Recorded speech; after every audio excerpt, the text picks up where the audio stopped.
Before the world opens its eyes, before voices begin to reach for your attention, there is a narrow window where the mind is still soft, still unclaimed.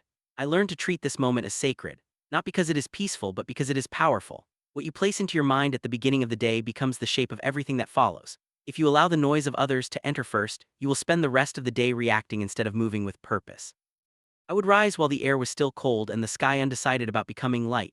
In those moments, the body feels heavy and the mind searches for reasons to stay where it is. It whispers of warmth, of rest, of another moment beneath the covers of comfort. I listen to that voice not to obey it but to recognize it. That voice is the same one that appears later in the day, when effort is required, when patience is tested, when resolve begins to thin. Meeting it early teaches you its shape, its tone, its tricks. So I would sit still and breathe. Nothing dramatic, just a steady rhythm in and out like the tide touching the shore. With each breath I let the mind settle like dust falling to the ground after being stirred. Thoughts still came, of course, they always do. Plans, worries, fragments of yesterday, but instead of chasing them I watched them pass like clouds moving across a wide sky. This was my first training of the day, not moving the body but guiding the attention. In that quiet I asked myself simple questions, not the kind that demand long answers but the kind that point the mind in a direction.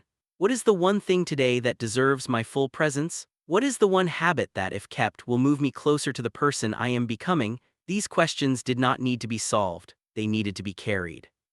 Once the mind was awake, the body followed. I moved slowly at first, feeling each joint, each muscle, each shift of weight. This was not about speed or strength, it was about awareness. The way your foot meets the ground, the way your breath changes when you reach higher or lower, the way tension gathers in places you did not expect. By paying attention to these small details, you learn to pay attention to larger ones later, when the day becomes crowded and complicated. There is a temptation to rush the morning, to treat it as something to get through so the real day can begin. I found the opposite to be true. The morning is the real day. Everything else is an echo of how you began. If you start in a hurry, you carry that hurry into your conversations, your decisions, your movements. If you start with care, that care follows you like a shadow. Sometimes, as the light grew stronger, I would step outside and simply stand. Feel the air on my skin. Listen to the sounds that existed before human voices took over. Birds, wind, the distant shift of leaves. These sounds do not demand anything from you. They exist whether you pay attention or not. Being with them reminded me that I, too, could exist without constantly needing to respond. From this place I would set a quiet intention, not a list of tasks, not a schedule, but a quality. Today, move with patience. Today, speak with clarity. Today, keep the breath steady when tension rises. These intentions were like a compass, not a map. They did not tell me where every step would go, but they reminded me of the direction. As the world began to wake, I felt the shift. The hum of activity, the pull of obligation, the subtle pressure to match the pace of others. Because I had already grounded myself, this pressure felt lighter. It did not disappear, but it did not control me either. I could choose how much of it to carry. There were days when this practice felt easy, the body moved smoothly, the mind stayed clear, but there were also days when nothing seemed to settle, the breath felt shallow, the thoughts raced, the quiet was restless. On those days, the practice mattered even more, not because it produced calm, but because it revealed resistance, and resistance, once seen, can be worked with. I began to understand that the goal was not to create perfect mornings, it was to create honest ones, mornings where I could see myself as I was, not as I wished to be, strong or tired, focused or scattered. Each state offered information. Each one showed me something about where my energy was, where my attention was, where my habits had led me. This awareness carried into the rest of the day. When I felt irritation rise in a conversation, I recognized the same tightening I had felt in my chest during a restless breath. When I felt impatience while waiting, I noticed the same shifting of weight I had noticed during a difficult movement. The body and mind speak in the same language if you learn to listen. Over time, this morning rule became less about the morning itself and more about how I entered every moment. Each new situation was like a small awakening, a chance to pause, to breathe, to choose instead of react. The practice that began at dawn followed me into the afternoon, into the evening, into the quiet before sleep. There is a common belief that strength is built in moments of great effort, of visible struggle. I found that a different kind of strength is built in these small, almost invisible moments of choice. The choice to sit instead of rush, the choice to breathe instead of tense, the choice to observe instead of judge. These choices do not make you loud, they do not make you impressive, they make you steady. And steadiness is something you carry with you when everything else begins to move. I also noticed how this way of starting the day changed my relationship with time. I stopped feeling like I was chasing it. Instead, I felt like I was stepping into it. The hours no longer felt like something slipping through my fingers but something unfolding in front of me. This did not make the day longer, but it made it fuller. People would sometimes ask how I remained calm in situations that seemed to unsettle others. I did not have a simple answer. I could not point to a single technique or moment. It was the accumulation of these quiet mornings, these small acts of attention, these repeated choices to meet myself before meeting the world. The world will always try to tell you who to be, how fast to move, what to want, what to fear. If you let it speak first, it will set the rhythm of your steps. If you speak to yourself first, even in silence, you choose your own pace. So I return to that narrow window each day, that space before the noise, before the demands, before the stories. I return not because it is comfortable, but because it is clear. And in that clarity, I find the beginning of every strength I carry forward.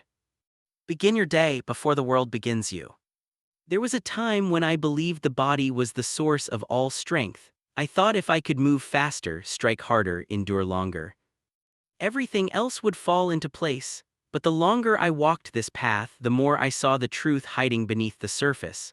The body only follows orders, it does not decide them. Every movement begins somewhere deeper, in a place you cannot see but can always feel. So I turned my attention inward, not away from the world but toward the quiet space where intention is born. I learned that before a hand moves, a thought has already shaped it. Before a foot steps forward, a decision has already been made. If that decision is clouded by fear, doubt, or impatience, the body will carry that confusion into every action. I began to treat my mind like a blade that needed constant sharpening, not with force but with care. Each day I gave it moments of stillness, not as an escape but as a training ground. In stillness you see the habits of your own thinking. You notice how quickly it jumps to conclusions, how often it clings to the past or rushes into the future. These habits are subtle, but they guide your actions more than any visible effort ever could. At first, sitting with my own thoughts felt harder than any physical training. The body tires and recovers. The mind, if left undisciplined, wanders endlessly. It replays old moments, imagines future ones, creates stories that have nothing to do with what is happening right now. I realized that if I could not hold my attention steady in silence, I would not be able to hold it steady in motion. So I practiced presence, simple, direct, and often uncomfortable. When I breathed, I felt the air enter and leave. When I moved, I felt the shift of weight, the stretch of muscle, the contact with the ground. When a thought pulled me away, I noticed it and returned, over and over, like guiding a restless animal back to its path. This was not about emptying the mind. It was about learning its patterns. You cannot command something you do not understand. By watching my thoughts, I began to see which ones strengthened me and which ones weakened me. Some thoughts carried clarity, others carried hesitation. Some opened space, others closed it. When I faced a challenge, I started paying attention to the first thought that appeared. Often it was small and quiet, but it carried a direction. This will be difficult. I might fail. I am not ready. These were not just words, they were seeds. If I let them grow, they shaped everything that followed. So I planted different ones, not loud affirmations or grand promises, but simple, steady reminders. Stay here, move one step, breathe and see. These thoughts did not push me forward, they kept me grounded. From that ground, movement became more natural, more precise. I noticed how this mental training changed my reaction to pressure. Before, when tension rose, my body would tighten, my breath would shorten, my focus would narrow. Now I could feel those changes as they began. That awareness gave me a choice. I could soften the shoulders, slow the breath, widen the view. The situation did not change, but my relationship to it did. This is what it means to train the mind before the body. You are not just building the ability to act. You are building the ability to choose how you act. The world will always bring moments of stress, conflict, and uncertainty. You cannot control their arrival. You can control the space you create inside when they appear. There were times when I failed at this, when the moment moved too quickly and I reacted before I could observe. But even those moments became part of the training.